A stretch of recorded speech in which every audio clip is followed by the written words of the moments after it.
Okay. 4, 3, 2. Hi there and welcome to another week of Hoo-Ha Sports Day. It was a great weekend of fantastic sporting action. There was the Cricket World Cup final.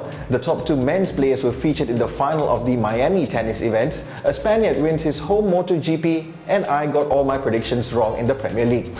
Well, you can say it was an April Fool's joke, but it was just the teams who could have gotten something just didn't live up to expectations. Let's look at the results and I'll show you what I mean. Now, I said West Ham could have taken a point. Well, they could have grabbed all three, but it was another come-from-behind win for United and Wayne Rooney. Well, for United at least. You see, Rooney is in a bit of trouble. I'll tell you more on that later. Then there was Arsenal. I said they will win it convincingly, but didn't even score as they were held by Blackburn. Chelsea, I thought would nick it by a slim margin, but they failed to find the match winner. Liverpool, oh dear me, with both Andy Carroll and Dirk Kuyt in the lineup, both of whom scored for their country in midweek, didn't even produce on Saturday. And who would have predicted Manchester City, with all their off-pitch shenanigans, could have put 5 past any team, let alone Sunderland? Okay, so I got it wrong, but let's face it, April Fool's joke or not, the fact of the matter is Arsenal have lost serious ground in the title chase, while Chelsea, well, with just 8 games left and 11 points adrift, there's just no way they could catch Man United, though mathematically it is still possible. Here's a better perspective as we take a look at the league's top 10. Despite playing one more than Arsenal and Chelsea, United look to be cruising to their record-breaking 19th title, 7 points ahead of the Gunners. And interestingly, United will play both of them in the league, but Chelsea will make close bedfellows, playing them once in the league and twice in the Champions League. Can City or Spurs spring a surprise? City maybe, Spurs not, especially when their strike force can't even score. Everton have picked themselves up nicely from the lower bottom half to sit behind their Merseyside neighbours, while teams from 10th till the last place are just separated by 7 points.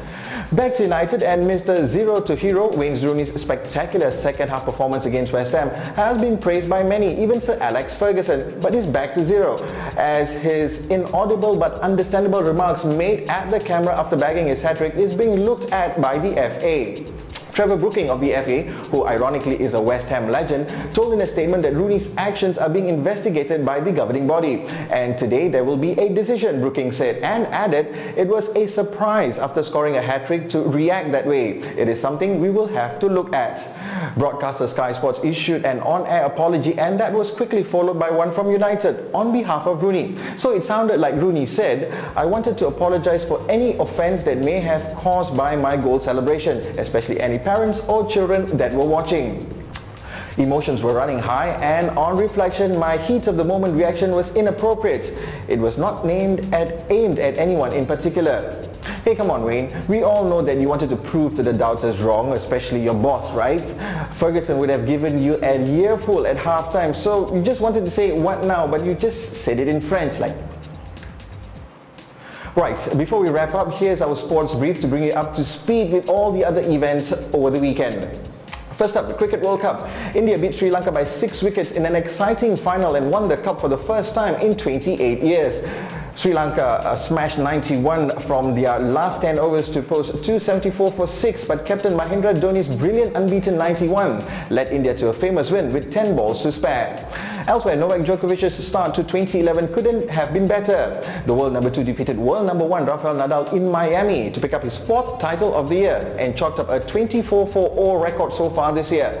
And based on his performance, he could just equal and surpass Ivan Lendl's record in the next few weeks. But hey, what do I know about predictions?